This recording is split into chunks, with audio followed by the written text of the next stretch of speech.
பட்டாசு கிட்ட போயிடணும். சிவகாசி கிட்ட போனேன்னா திருத்தண்கால் என்கின்ற க்ஷேத்திரம். தண்கால் அப்பன்னு பேர் பெருமாளுக்கு.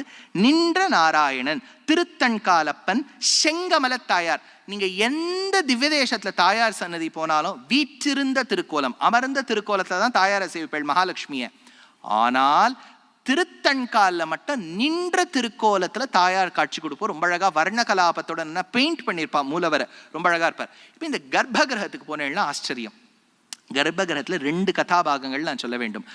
பெருமாள் கிருஷ்ணராக பிறந்து வளர்ந்து வாழ்ந்து அனுபவித்து வரும்போது ஒரு முறை சத்ராஜித் என்கின்ற ஒரு பிஸ்னஸ்மேன், அவன் என்ன பண்ணிவிட்டான்னா, அவன் சியமந்தகம்னு ஒரு மணியை ஆராதனை பண்ணின்னு வந்தான். அந்த மணியை கிருஷ்ணர் கேட்டார். கிருஷ்ணர் கிட்ட கொடுக்க மாட்டேன்னு விட்டான். அடுத்த நாள் தொலைஞ்சு போயிடுத்து. மீடியாவில் ரிப்போர்ட் வந்துடுத்து, sources say that Krishna could have ஸ்டோலன்னு. உடனே கிருஷ்ணர் பார்த்தார், நான் வெண்ணையை திருடும் போது ஒத்தனும் திருடலைன்னா, இப்போ திருடாத இருக்கும்போது திருடங்கிறா அப்படின்னு தன்னுடைய அவப்பெயரை போக்கிக் கொள்ள வேண்டும் என்பதற்காக காட்டுக்கு சென்றார். காட்டுக்கு செல்லும் போது பார்த்தா ஒருவர் செத்து கிடக்கிறார். யாருன்னா சத்ராஜித்தோட தம்பி. பக்கத்தில் ஒரு குதிரை செத்து கிடக்கு, பக்கத்துல ஒரு சிம்மம் செத்து கிடக்கு. அப்படின்னா வந்தவரை சிம்மம் அழிச்சிருக்கு, அந்த குதிரையும் கொன்னு இருக்கு, சிம்மத்தை யாரோ அழிச்சிருக்கா. உடனே ஒரு குகையில போய் பார்த்தா ஒரு பெண் கையில அந்த மணி. ஏ பெண்ணே, மணியை கூடுன்னு கொடுத்து ஓன்னு அழ ஆரம்பிச்சுடுத்து அந்த பொண்ணு. அப்பா யாருப்பா இவர் அப்படின்னு வந்து பார்த்தா கரடி. உள்ளேருந்து ஒரு கரடி வருது. யார் அது அப்படின்னு. அந்த காலத்துல கரடி பேசும் போல இருக்கு. அதனால கரடி வந்து கொடுத்து. அந்த ஜாம்பவான் வந்த உடனே கேட்டார், how dare you ask that money from my daughter, I have fetched that for her. இந்த ஜாம்பவானும் கிருஷ்ணரை சண்டை போட்டுக்க ஆரம்பிச்சுட்டா. கொஞ்ச நாள் ஆனோன்னு தான் அந்த ஜாம்பவானுக்கு தெரியறது வந்தவர் வேற யாரும் இல்லை, சேது கட்டின ராமனே இன்னைக்கு இவரா வந்திருக்காருன்னு சொன்ன உடனே பிடி மணியைன்னு சொல்லியிருக்கணுமோனோ, மணியை சேர்த்து பொண்ணியும் கல்யாணம் பண்ணி கொடுத்துட்டேன். ஜாம்பவதி. அந்த ஜாம்பவதி இந்த சந்நிதியில இருப்போம். இந்த திருத்தண்கால் மூலவர் கர்ப்ப கிரகத்துல போய் பார்த்தேன்னா பெருமாள் ஸ்ரீதேவி பூதேவி ஜாம்பவதி சமேதரா இருப்பார். அப்போ கிருஷ்ணருடைய ஒரு பத்னி ஜாம்பவதிக்கு இருக்கக்கூடிய ஒரு தனி கோவில் இந்த கோவில். ஆச்சா, இப்ப இன்னொரு பார்ட்டுக்கு வரேன். இந்த ருக்மிணியை கல்யாணம் பண்ணிட்டார் பெருமாள். கிருஷ்ணாவதாரம்னா பண்ணிட்டே இருக்க வேண்டியதுதான். இப்போ ருக்மிணியை கல்யாணம் பண்ணிட்டாரா, அவருக்கு ஒரு பிள்ளை பிரத்யும்னன். பிரத்யும்னனுக்கு ஒரு பிள்ளை அனிருத்தன். அனிருத்தன் இருந்த காலத்துல பாணாசுரன் ஒரு அசுரன். அந்த அசுரனுக்கு ஒரு பொண்ணு உஷா. உஷாக்கு என்ன ஆசைனா, சிவபெருமான் அம்பாளோடு இருப்பது போல் நமக்கும் ஒரு பர்த்தா அமைய வேண்டாவோன்னு அம்பாளை நோக்கி ஒரு விரதம் இருந்தாள். காத்யாயனி மகாமாயே மகாயோகின் யதீஸ்வரி நந்தகோபசுதம் தேவின்னு பிரார்த்திப்பது போல் எனக்கு ஒரு நல்ல பிள்ளைய காண்பிச்சு கொடுனா. கனவுல ஒரு யுவா தோன்றினான். அப்படியே ஜம்முன்னு இருக்கான், பார்க்க ஸ்மார்ட்டா இருக்கான். அடுத்த நாள் காலத்தால சித்திரலேகான்னு தன்னுடைய தோழியை பார்த்து சொன்னா, கண் இப்படி வரைஞ்சிரும், மூக்கு எப்படி வரைஞ்சிரும், பிகாசா சாஃப்ட்வேர் எடு, இப்படி போடு அப்படி போடு, இங்க ஐ ஷேடோ போடு, இங்க ஃபவுண்டேஷனை போடு, இங்க இத்த போடு, எல்லாம் போட்டு பிரிண்ட் அவுட் எடுத்து நேர லைப்ரரியில போய் பார்த்தா கிருஷ்ணர் மாதிரி இருக்கு, ஆனா கிருஷ்ணர் இல்லை. கிருஷ்ணர் பிள்ளை பிரத்யும்னன் மாதிரி இருக்கு, பிரத்யும்னன் இல்லை. பிரத்யும்னன் பிள்ளை அனிருத்தே தான் அப்படின்னு சொன்ன உடனே எனக்கு அனிருத்தை தான் கல்யாணம் பண்ணிக்கணும் அப்படின்னு அவ சொன்னா. சித்திரலேகா சொன்னா, டோன்ட் வரி, நீ போய் ரூம்ல படுத்துக்கோன. ஏன்னா அந்த Chitralekha hut done a diploma in kidnapping. அதனால அவ என்ன பண்ணிட்டா, நேர துவாரகால போய் அப்படியே படுக்கையோடு அனிருத்தை தூக்கின்னு வந்துட்டா. அது அலுங்காம குலுங்காம வந்திருக்கு. அப்படி வந்ததுனால அந்த படுக்கையை நேர உஷா படுக்க பக்கத்துல போட்டா. உஷா அப்படியே தூக்கத்துல இப்படி கண்ணை விரிச்சு பார்த்தா பக்கத்துல அனிருத். அப்படியே அனிருத்து பார்த்தா உஷா. அப்படியே ஒருத்தர் என்ன பார்வை உந்தன் பார்வைன்னு மரத்தை சுத்தி சுத்தி வரா. அந்த பாட்டெல்லாம் ஓடிட்டு இருக்கு, பின்னாடி பேக்ரவுண்டு எல்லாம் ஓடிட்டு இருக்கு, கபி கபி எல்லாம் ஓடிட்டு இருக்கு. அப்படி ஓடும்போது அந்த சாவி துவாரம் வழியா அந்த வெளியில இருக்கக்கூடிய காவலாளிகள் பாக்குறா. என்ன ஒரே உள்ளேந்து நிறைய எஃப்எம் பாட்டா வருது அப்படின்னு உள்ள பார்த்தா உஷா தேவியோட அனிருத் வேற இருக்காரு. உடனே போய் பாணாசுரன் கிட்ட கம்ப்ளைண்ட் பண்ணிட்டா, look what your daughter is doing அப்படின்னு சொன்ன உடனே அவர் அரெஸ்ட் அனிருத் அப்படின்ட்டார். உடனே அரெஸ்ட் ஆர்டர்ஸ்லாம் வந்த உடனே அனிருத் அரெஸ்ட் பண்ணலாம்னு சொல்லிட்டு உஷா சொல்லிட்டா, அவரை நீங்கள் உள்ளே வைப்பதாக இருந்தால் என்னோடு சேர்த்து வைக்க வேண்டும் அப்படின்னு சொன்ன உடனே அவர் உடம்பில் ஓடும் ரத்தமும் என் உடம்பில் ஓடும் ரத்தமும் ஒன்றுதான் அப்படி இல்லைன்னு சொன்ன உடனே 2 பேரையும் ஜெயிலில் தூக்கி போட்டாச்சு. அடுத்த நாள் டைம்ஸ் ஆஃப் துவாரகா நியூஸ் பேப்பர்னு அப்போ ஒன்று ஓடும். அதுல உண்மை பேசும் தத் அப்படின்னு ஒத்தி இருந்தா. அதனால அவ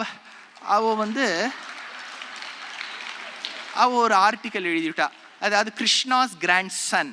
நான் இன்னும் 4 நாள் இன்டர்வியூ கொடுக்குறேன் அவளுக்கு. அதனால எழுதி வச்சுட்டா. Krishna's grandson arrested on these charges. கிருஷ்ணருக்கு ஒரே வருத்தம், தாத்தா பண்ணாத தப்பியா பேரம் பண்ணிவிட்டான் அப்படின்னு சொல்லிட்டு அவர் சண்டை பிடிக்க போயிட்டார். சண்டை பிடிக்க போய் அந்த பாணாசுரனை கொல்லாமல், சிவபக்தன் இல்லையா, சிவபெருமான அப்புறம் கோச்சுருவார், அதனால எல்லா கையும் வெட்டி 4 கையை மட்டும் பாக்கி வச்சுட்டு பாணாசுரனை தற்காத்து அவனுடைய பெண்ணான உஷையை தன் பேரனுக்கு கல்யாணம் பண்ணி வச்சு கூட்டுன்னு வந்தார்.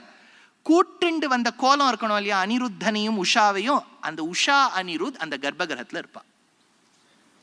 ஒரு பக்கம் ஜாம்பவதி, இன்னொரு பக்கம் உஷா அனிருத்தன். அதனால இந்த 2 சரித்திரத்தை நீங்க ஞாபகம் வச்சுட்டேன்னா அந்த கோவில் கர்ப்பகிரகத்துல ஜாம்பவதியை கண்டுபிடிச்சுடலாம், உஷா அனிருத்த கண்டுபிடிச்சுடலாம், ஸ்ரீதேவி பூதேவியை கண்டுபிடிச்சுடலாம், நடுவுல தன்காலப்பனை கண்டுபிடிச்சுடலாம், நேர தனிக்கோவில் நாச்சியார் நின்ற திருக்கோலத்தை பார்த்துடலாம்.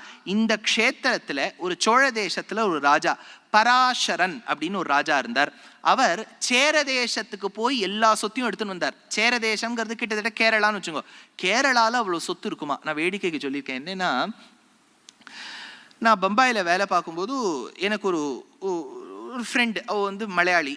அவள் வந்து சொன்னா, எனக்கு மேரேஜ் நடக்கும்போது துஷ்யந்த் வரணும், மனசில் ஆச்சான்னு கேட்டேன். மனசில் ஆச்சுமான்னு சொல்லிட்டு அவள் எப்போ கல்யாணம் ஆச்சோ நேர விமானத்தை பிடிச்சிட்டு நேர எறணாகுளத்தில் போய் இறங்கி அந்த கல்யாண மண்டபத்துக்கு போயிட்டு அந்த பொண்ணை தேடுறேன். அப்புறம் அவள் அம்மா கிடச்சுட்டா.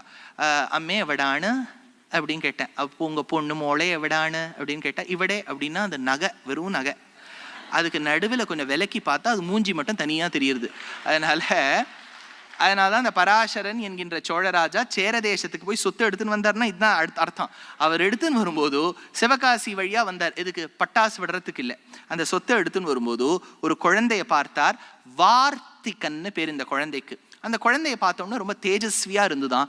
அந்த ராஜா கூட்டாராம், வாங்க அந்த குழந்தைய கூட்டு, உனக்கு என்ன தெரியும் சொல்லு. அது முழு வேதத்தை சொல்லிவிட்டான். யஜுர்வேதத்தை 2 நாள் உட்காந்து வச்சு யஜுர்வேதம் சாமவேதம்லாம் சொல்லிவிட்டான்.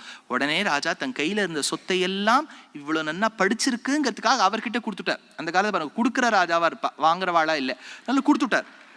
திருத்தண்கால் என்கின்ற க்ஷேத்திரம். இன்னொரு கதை சொல்றா.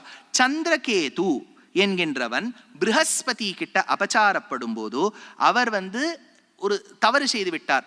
துவாதசி அன்று எண்ணெய் ஸ்நானம் பண்ணிவிட்டார். மதி தப்பினரா அந்த சந்திரகேது எண்ணெய் ஸ்நானம் பண்ணிவிட்டார். எண்ணெய் ஸ்நானம் பண்ண பிறகு மதி தப்பியதால் அவருக்கு சாபம், புலியாக போவார். புலியா இருந்து பக்கத்தில் இருக்கக்கூடிய காடுகளில் சஞ்சரித்து கொண்டிருக்கும் போது ஒரு நாள் அந்த புலி தப்பிச்சு இந்த க்ஷேத்திரத்துக்கு வருது. பெருமாளை தர்சன சமானாகாரம் பெருமாளை பார்த்தோம்னா உடனே என்னாச்சு, அதுக்கு போன ஜென்ம ஞாபகம் வந்து அனுஷ்டித்தது. இந்த புலி கோவில்லேருந்து வெளியில வரும்போது இன்னொரு ராஜா ஒரு அம்பால் இதை அடிச்சுட்டார். உடனே அந்த சந்திரகேதுவின் ஆத்மா மோட்சத்துக்கு சென்றது. அதனால அந்த பாறைக்கே புலிப்பாறை என்று பெயர். அதனால இந்த கதாபாகத்தை சொல்றா.